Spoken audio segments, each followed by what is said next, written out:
Okay, let's take a look at the extra practice on Chapter 2. This is again at the end of the book on page EP4. But I've got part of the section 2.1 problems up here, not all of them. It just says describe the pattern in the number, write the next number in the pattern.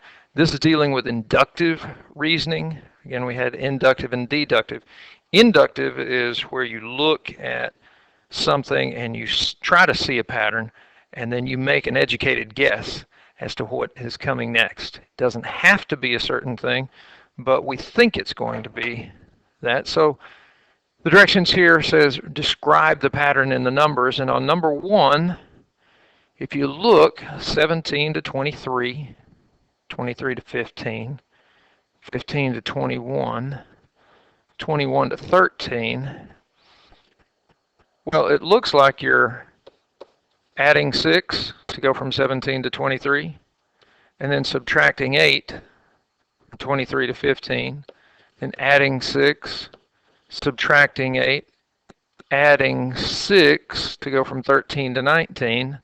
So if you subtract another 8, the next number in this pattern should be 11. So the description of this pattern would be just add 6, subtract 8 on from one to the next. Take a look at number 2. Number 2 is difficult because instead of writing this as a fraction, they're writing it decimals. Decimals are your enemies.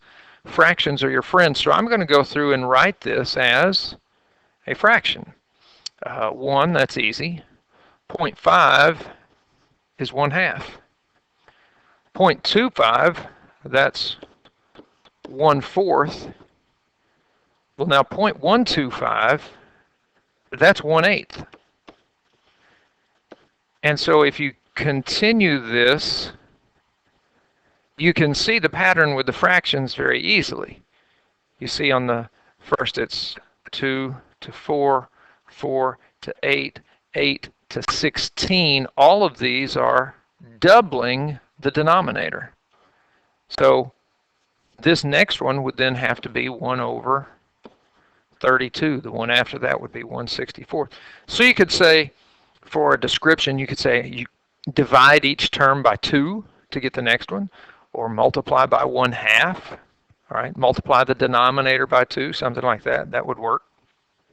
Let's take a look at number 3.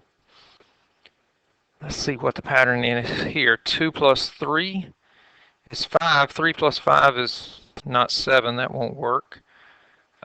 2 times something to get 3. Let's see, this one, this is a sequence of numbers, but there's not a pattern. In fact, this is the set of prime numbers. So this is just thrown in the middle of some of these that do have patterns. This one doesn't, but it is the set of prime numbers. So that's how we would describe this set of numbers. Take a look at number 6 here. It has, what is that, 2, 2, 4, 6, 10, 16, 26. Well, now, there is a pattern here. If you look at these first 2 numbers, 2 and 2, they add together to give you 4. That's the third term. The 2 and the 4 here add together and give you a 6 the next term. 4 and 6 add together to give you 10. So any 2 terms after the first 2 add together to give you that next term. So a description would just be to go through and add the 2 previous terms together. So 16 and 26, if we add these together, that's going to be what? 42. And so the next number in this pattern would be 42.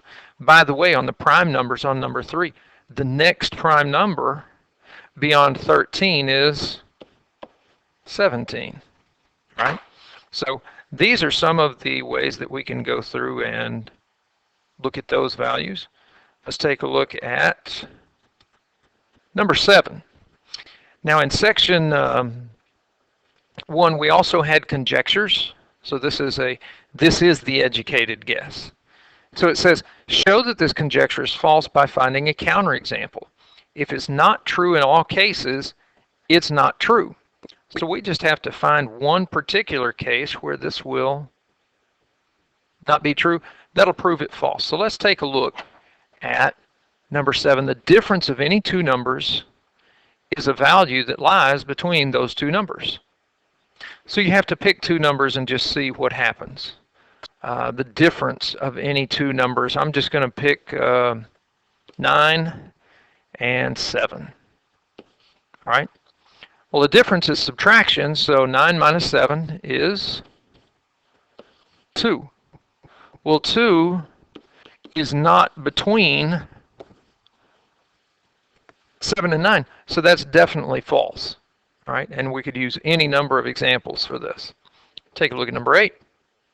The value of 2x is always greater than the value of x. All right, well, let me just see 2x. If x is 3, then 2x is 6. Well, that is greater. What about if x is equal to 27? Then 2x would be 54. Well, that's not working. And it's not going to work if we continue on the positive side. But if we throw in a negative number, say x is equal to negative 2, then 2x is equal to negative 4. Well, is the value of 2x greater than the value of x? No, because negative 4 is not greater than negative 2. It's less than. We could also have used 0, which is neither positive nor negative. And that would also give us a value for 2x that's not greater than the value of x. It would be equal to in that case. All right? So we've disproved those. Let's move on to number 10. This is now in section 2. This is where we took conditional statements, wrote the conditional in if-then form, and began writing the converse, inverse, and contrapositive. Well, that's what they have here. They want us to take this statement, write the conditional in if-then form, then write the converse, inverse, contrapositive. So let's read it. Two lines that intersect form two pairs of vertical angles. Okay, we've got to put this into an if-then statement, that form. So I'll write the conditional. If two lines intersect, so let me write that. If two lines intersect,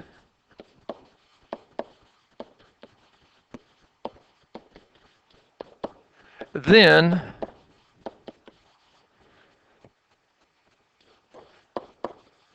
they form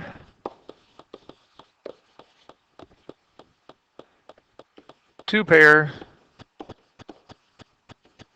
of vertical angles.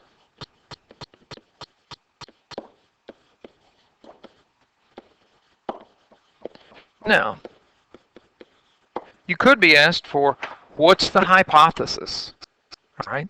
So here is the hypothesis underlined once in red. Now remember, we often refer to this as a little lowercase p. And then they form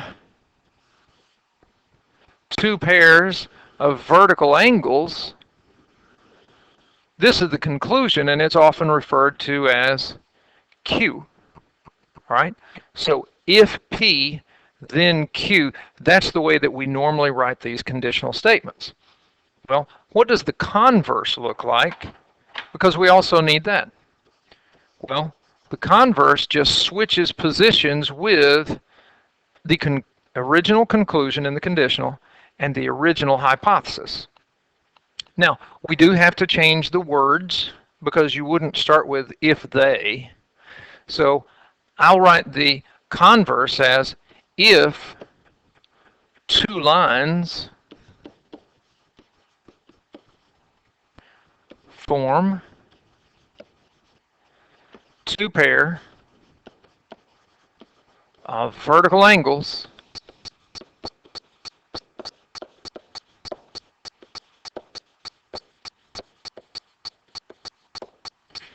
then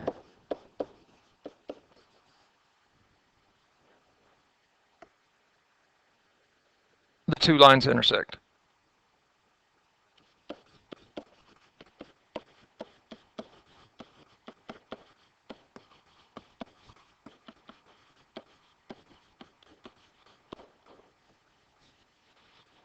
Well, again, the conclusion, Q, from the original becomes the hypothesis for the converse. That's the same thing that we started with. And the hypothesis from the original conditional becomes the conclusion of the converse. We've just switched positions with them. So this would be if Q, then P. Whereas the original conditional was if P, then Q. Right? We've just changed the order that it comes. Well, now then, let's take a look at the inverse, because this is another form that we need. The inverse is the negation of the hypothesis and conclusion from the original conditional. So this would read, if two lines do not intersect.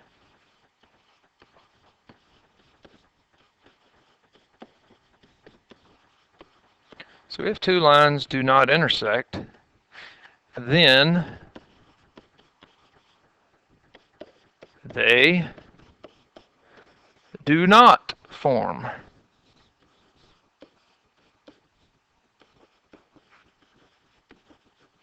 Two pairs of vertical angles.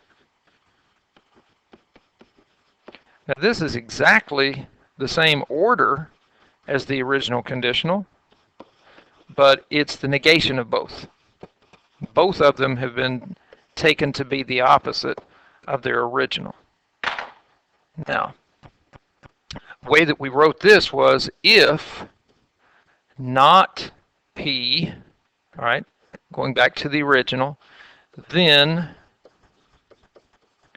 not Q. All right? Well, now finally, that leaves us with the contrapositive. So let's take a look at the contrapositive. I'm going to scroll this up just so I can get to it a little easier. This takes the original conditional, takes the negation of both the hypothesis and conclusion, and switches positions with them like we had in the converse. So it's really the inverse of the converse. So I'm going to write this down, looking at the converse here, and just take the negation of the converse. So if two lines do not form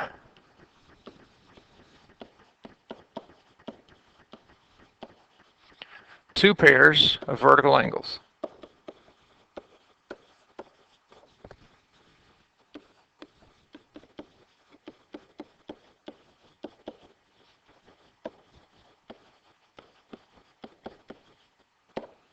if two lines do not form two pairs of vertical angles, then the two lines do not intersect.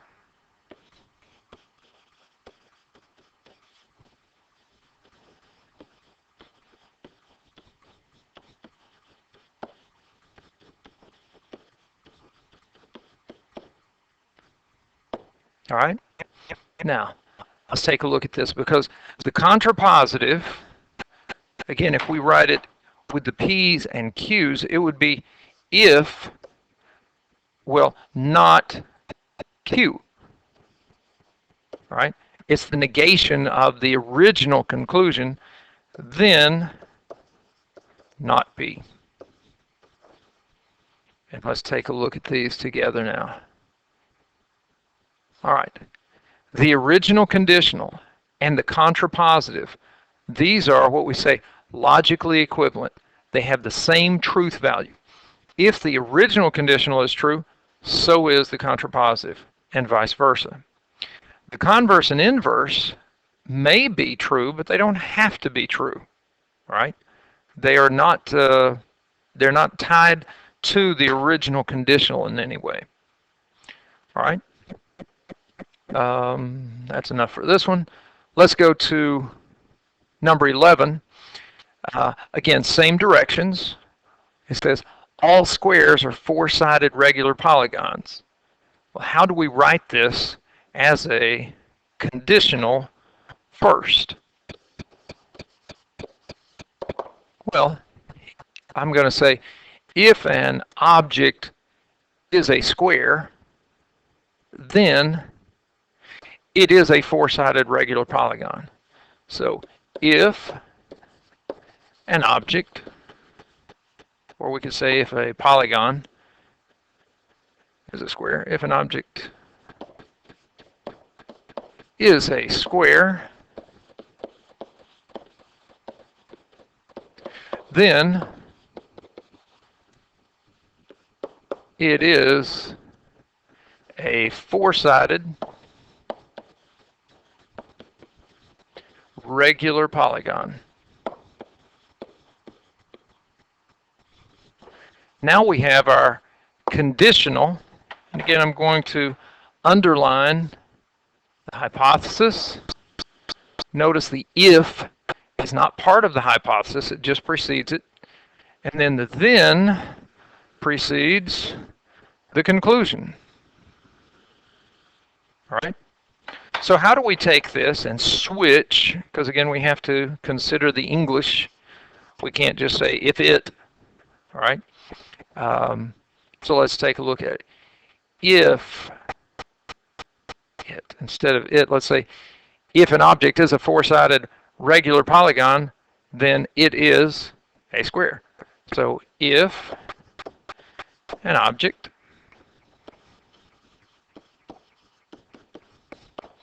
is a four-sided regular polygon. Now again, regular means all the sides are congruent, all of the angles are congruent. Then it is a square. Now, in this case, if an object is a four-sided regular polygon, then it is a square. That's a true statement. And I wrote down inverse over here. That's the converse.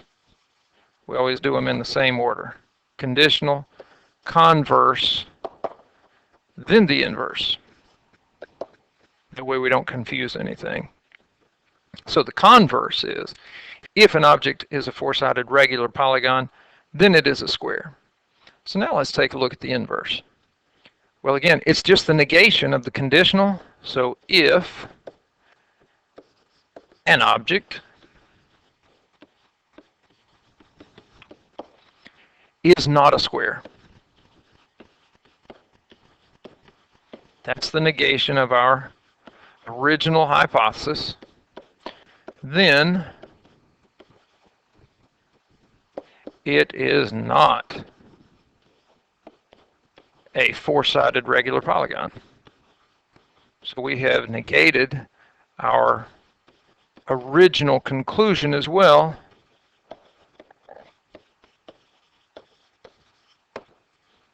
And there's the inverse.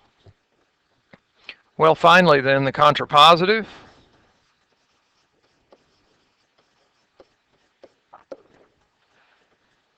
If an object is not a four-sided regular polygon. If an object is not a four-sided regular polygon,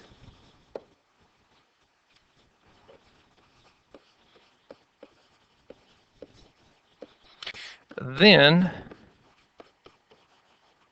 well, again, this is the inverse of the converse, all right? Switching both of them, then it is not a square.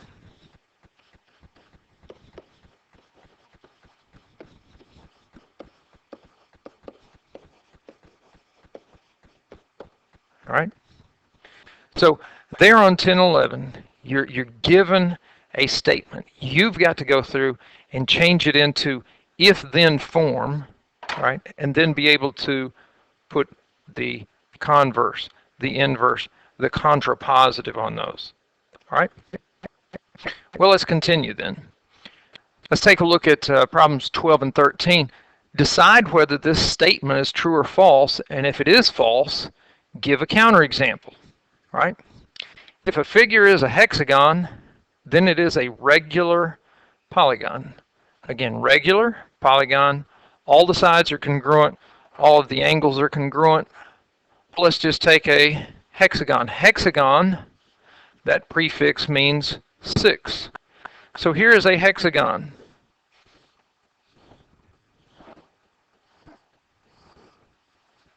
Is that a regular hexagon? Well, absolutely not. The angles are very different. We don't know about the side lengths, but there are 1, 2, 3, 4, 5, and 6 sides. So that's a hexagon. It doesn't have to be regular just because it's a hexagon. So there's a counterexample of that statement being false. Number 13, if two angles are complementary, then the sum of their measures is 90. Well, that's a definition. So there's no way that you can make two angles be complementary and not add up to 90. So that one always has to be true. It's definitely true. Let's go on to number 14. Write the statement that follows from the following pair of statements. Well, in this section, number 14 is starting section 2.3. This is where we had the law of detachment and the law of syllogism. The law of detachment gives a true conditional statement, hypothesis followed by its conclusion. And then they give you another statement, and you have to decide, has the hypothesis occurred? If the hypothesis has occurred, that means the conclusion must follow. So let's take a look at this. If a triangle is equilateral, then it has congruent angles. If a triangle has congruent angles, then it is regular. Well, this is not the law of detachment. This is the law of syllogism. Law of syllogism said if A implies B and B implies C, then the original hypothesis, A, implies the final conclusion, C. So here is the original hypothesis. And here is the original conclusion. But now that conclusion becomes the hypothesis of a second conditional statement. And then here is a final conclusion for the second. So a statement that would follow from this would be, if a triangle is equilateral, well, you can just skip all of this stuff that's in the middle. You don't have to go through and say it has congruent angles. You can just go to, it is regular.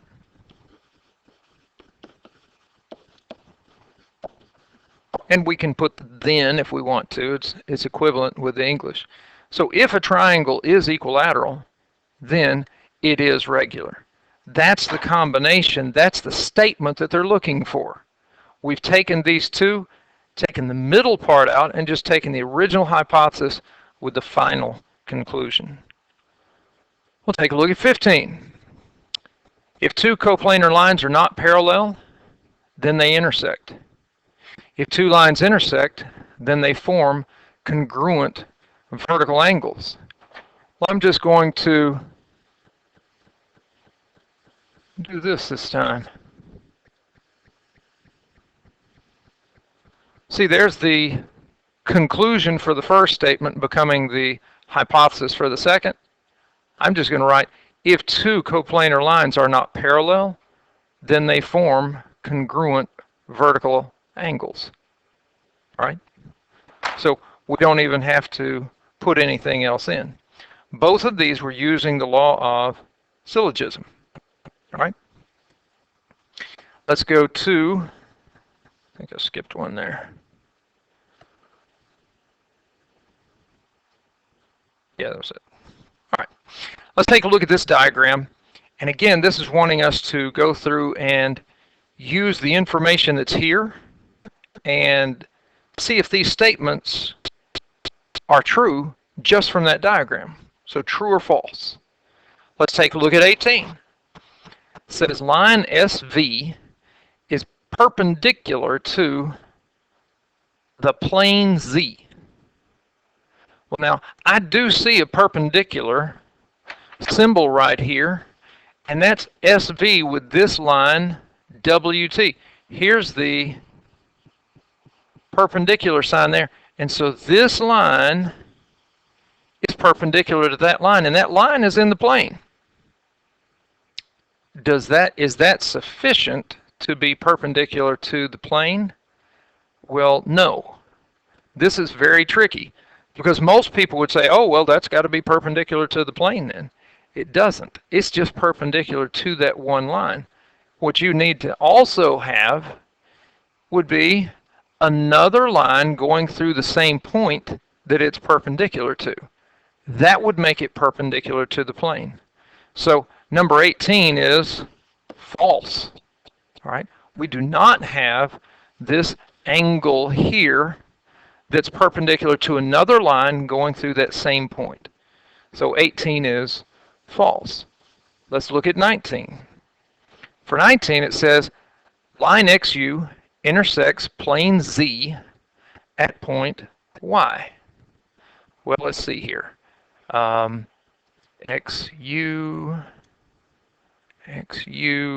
intersects plane Z at point Y. Well, yes, it does. It absolutely does. Right here. And so this is what we have. So that's this one would be true.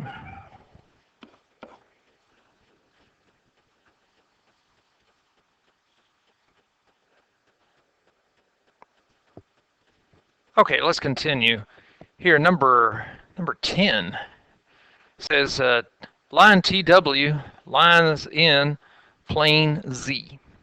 Well, TW, T and W are both points in plane Z, so the line that goes through them also has to be in the plane, so that's definitely true. Let's take a look at 21.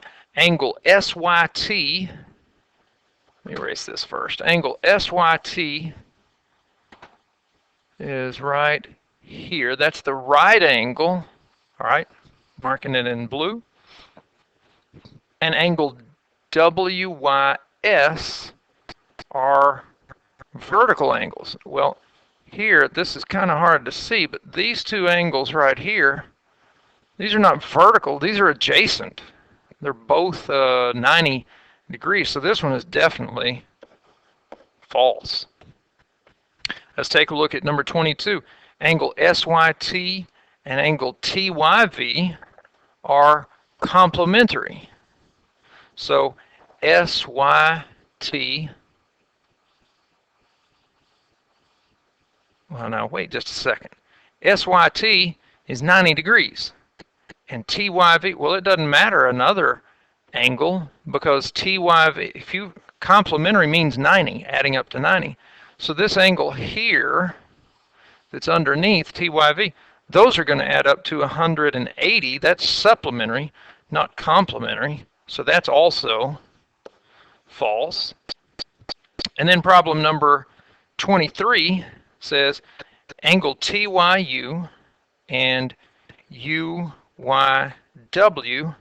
are a linear pair. Well, let's take a look at that. TYU, all right, that's in the plane now.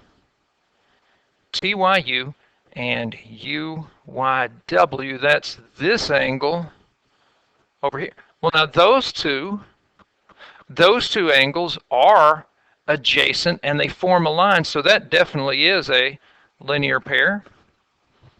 And then let's take a look at number 24. 24 says angle UYV is acute. Let's take a look at UYV and see if we can determine whether it is acute or not. UYV. That does not look like it is necessarily. Let's mark it with green. UYV, that we don't know. We don't know. So because we don't know, we have to mark that one as false, right? Again, it has to be true all the time for us to say that it is true. Let's go on to next problem. Solve the equation, write a reason for each step. Now this is a nice problem for us because it gets back to some algebra. This was section 2.5. And so let's solve it. Well, the very first thing that we want to do is put why this is a true statement. That's given. And we always start with the given. Well, now the next thing that I'm going to write is 47 is equal to 4x minus 9. Well, now how did I get from this given statement, the 6x plus 47 equals 10x minus 9, to this new statement, 47 is equal to 4x minus 9? Well, I use the subtraction property. Again, subtraction property of equality says that you subtract the same thing from both sides of the equation. All right? Well, we did that. We subtracted 6x from both sides. Well, we've got another step to do. We need to get the 4x by itself. So I'm going to write the 4x over here, and on the left-hand side, I'm going to write 56. Well, again, how did we go from the second line to the third? Well, we added 9. What property of mathematics says that we can do that? That's the addition property of equality. We added the same thing to both sides, and the addition property is the reason why we can do that. Well, finally, let's get the x by itself. And so I'm going to put 14 is equal to x. Well, what did we do to get from the third to the fourth line? Well, that was division. We divided both sides by 4, and that's the division property of equality. Well, now then, instead of leaving the x over on the right side, I want to get it on the left. I want to make it the subject of this equation. So here, well, now what property did I just use that says that you can switch sides with an equation and still have an equality? Well, this is also a property, and this is called the symmetric property.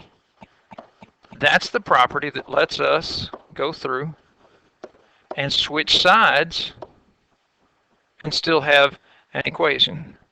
So we started with given, then subtraction, addition, division, and finally symmetric to get to our final solution, x equals 14. Those are the reasons for each of those steps. Let's take a look at 29. Same thing, just a different problem. So my original is always given. Well, now I'm going to write this. 26x minus 39 minus 20x is equal to 3. Well, how did we get there from the second to the second from the first? Well, we used the distributive property. The distributive property says to take something inside, multiply it times all the terms that are there. Well, that's what we did. We took that 13 times 2x, that gave us the 26x, and times the negative 3 gave us negative 39. Well, now my next step, I'm going to write this. 6x minus 39 is equal to 3. We subtracted 20x from 26x, but it was on the same side of the equation. It's on the left side. So this is not the subtraction property of equality. This is just simplification, combining our like terms, the like terms that we have. Here's the next equation. 6x is equal to 42. Well, again, how did I move that negative 39 to the other side? I added 39 to both sides. That's the addition property of equality again. Well, finally, to get x by itself, x is 7. Again, that's using the division property. And now we've solved for x. We're finished, right? So anytime that you see something like this where it's asking to prove, to give a reason for each step, this is what you need to do. And these were the steps that we needed for this one. Doesn't mean that this is the only way to do it, but it's fairly typical of what most people would use here. Let's go on to number 31. It says copy and complete the statement, name the property illustrated, right? Well, this measure of angle JKL is equal to the measure of angle GHI. And the measure of angle GHI is equal to the measure of angle ABC. Well, this is almost like the law of syllogism again, but this is the transitive property of equality. What we're starting with here, the measure of angle JKL is equal to, well, it's equal to the very last thing that we had, and that's the measure of angle ABC. This is what we're being asked to fill in those blanks. The original JKL is equal to the measure of angle ABC. That's the transitive property. You can leave out the step in the middle. The GHI doesn't affect anything. Let's take a look at 32. It says if the measure of angle MNO is equal to the measure of angle PQR, then the measure of angle PQR is equal to, well, PQR was on the right side, now it's on the left. Well, we need to take this measure of angle MNO and put it on the opposite side as well. And that, again, we've switched sides. That's the symmetric property. So symmetric would be the property that's being illustrated here. We had the transitive for the one above. And now let's take a look at the last one in this set. This one's really kind of sad because it doesn't have anything else. What they're wanting is the measure of angle X, Y, Z, right? They want to have the measure of angle X, Y, Z equal to itself. Okay, that's not necessarily obvious from this problem. But if these two are equal, that's the reflexive property. Something is always equal or congruent to itself. So we have the transitive for 31, the symmetric for 32, and the reflexive property for 33.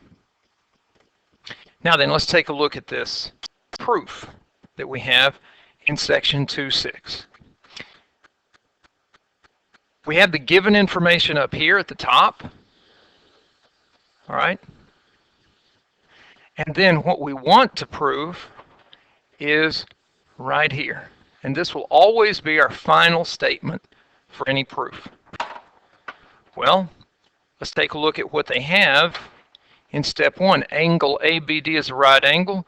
That's given. They've already filled that out for us. And then in statement 2, it says the measure of angle ABD is 90. Why? Well, that's the definition of what? What were we given in statement 1? We were given that this angle is a right angle. So that's the definition of a right angle. If you know you've got a right angle, its measure is 90 degrees. Well, now look at the reason for number 3. It says that, well, given Well, we've got another statement that was not originally listed in statement 1, and that's the point C is in the interior of angle ABD. So this is the other piece of information. I'm going to write it down. C is in the interior of angle ABD. Right? In other words, if you look at the angle over here, there's angle ABD. C is in between those two rays that make up the side of the angle. That's given information. So let's take a look at statement 4. The measure of angle ABD, that's the entire angle all the way from here to here, is equal to the measure of angle ABC, this angle, plus the measure of angle CBD. Now this goes back to the second postulate that we had this year, and that is the segment addition postulate. So let's put this here, segment addition postulate. That's the postulate that says you can add these two smaller angles together that are adjacent to get the bigger angles measure, angle ABD. Well, now, do you notice in steps 2 and 4, both of these have the measure of angle ABD? Well, the reason that's listed for step number 5 is a substitution. So a substitution, we're going to trade something out, and what is the measure of angle ABD equal to? It's equal to this 90 in step 2. So over here, I'm going to put 90 degrees is equal to the measure of angle ABC plus the measure of angle CBD. There's our substitution. Finally, and here's the easy part, they give us the reason for number 6, the definition of complementary angles, but what are we trying to prove?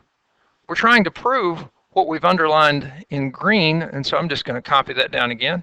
Angle ABC and angle CBD are complementary. Complementary. Again, when we say complementary, that means that they add up to 90. Supplementary is 180. C comes before S, 90 comes before 180. And so this is now a complete proof, filling in all the blanks that were there.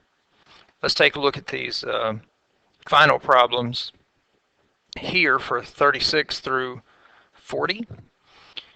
As if the measure of angle CGF, I'm just going to outline C to G. There's G right there. So here's CGF. And it tells us that that is 158 degrees. The measure of angle EGD. Let me outline EGD. Well, what angle pair type are angle CGF and EGD? Those are vertical angles. And we know that vertical angles are congruent. So this would have to also be 158 degrees. We have two lines intersecting. We have two pairs of vertical angles. All right? Well, let's take a look at the next one. And it says the measure of angle EGA is 67 degrees. All right, so this over here, there's EGA, that's 67 degrees. Outline that angle. It says the measure of angle FGD. FGD. Well, now this one's a little bit harder, but let's take a look at what we have. They want this.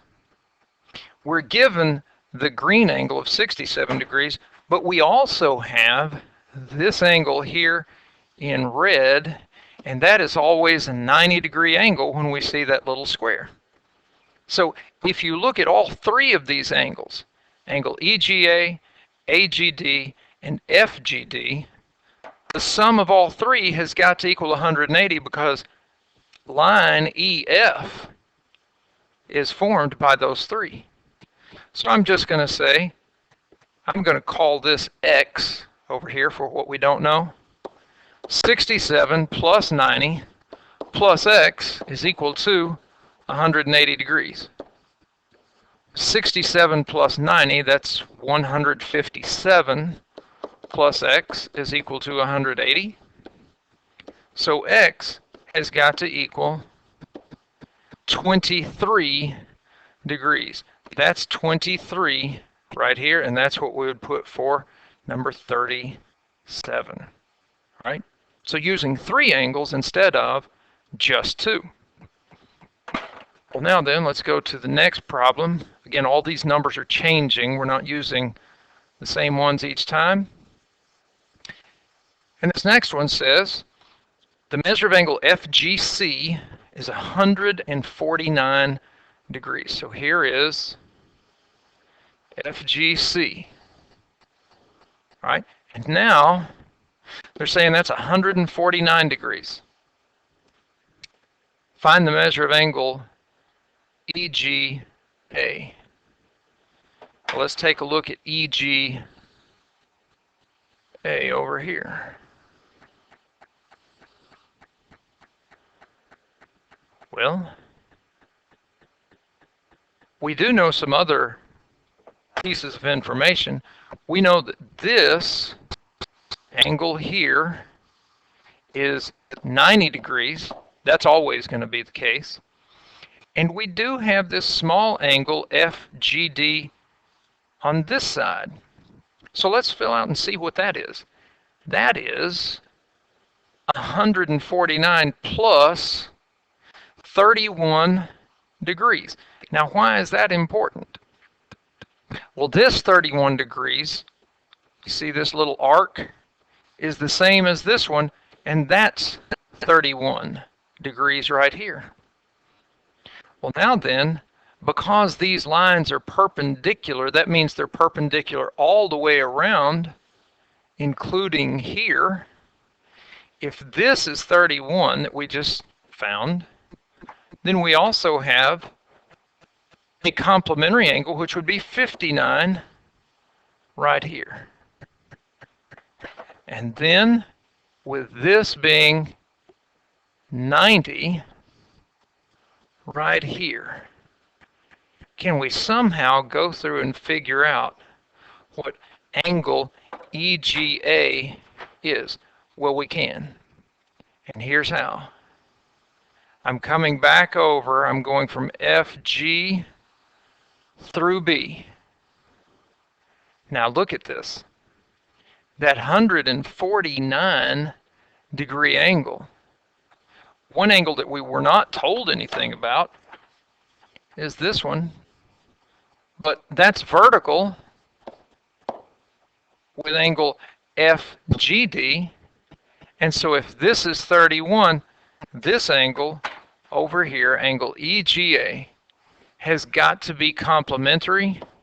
And so that is also 59 degrees. All right, so we had to go through a few more steps on that one, but we did find the angle measure. Now take a look at number 39, the measure of angle DGB. Well, DGB is a nice one because if you look at the original problem without anything on it, we still have this one right angle. Here it is. That's a right angle. That's 90 degrees. But that means every one of these angles going around is a right angle. This D to G to B, that has got to be 90 degrees. So that one's not too bad. Then it's asking for angle FGH. Well, let's take a look at FGH. Let's go over the outline here. F, G, H. Well, I'm going to put this smaller angle right in here. And you notice that this angle and this little angle right here, FGD, those are complementary. Complementary because this angle is still 90 degrees. Well, now that I have that, I'm going to go through and say, well, the red and the blue, I've already said are 90 degrees. Well, what about this red up here with this blue? Well, again, if we add those together, we have another 90-degree angle for angle FGH. All right? And now then, let's take a look at the last problem. This is a two-column proof number 41. So let's talk through these. I'm not going to write everything out because I don't think I have enough space. But let's take a look. Given angle UKV, here's angle UKV right here, and angle VKW, VKW are complements. Well, now, if these are complementary angles, something that we know is that that is a right angle for UKW because complements add up to 90. So I could put a right angle here. And once I have that right angle, all of the angles, like we said for the other one, coming around, would all be right angles. Why? Because right angles, if you have a right angle where lines intersect, that means the lines are perpendicular, and perpendicular lines form four right angles. Well, look at what we're being asked to prove. Y, K, Z, let's mark that in blue. So Y, K, Z, first one, and X, K, Y. Well, X, K, Y. Well, now we've already said that angle XKZ has to be a 90-degree angle. So those two angles, because they're adjacent and form the sides of angle XKZ, this have to be complements, right? So this is one of the plan for proofs more than what we had done before. But that's the type of problem that we would need to be able to work through. Again, make sure that you're going through and looking at the individual sections and understanding those parts. But this is very good for practice. But again, you want to read through the sections and make sure you're understanding the terminology and all the terms that are there.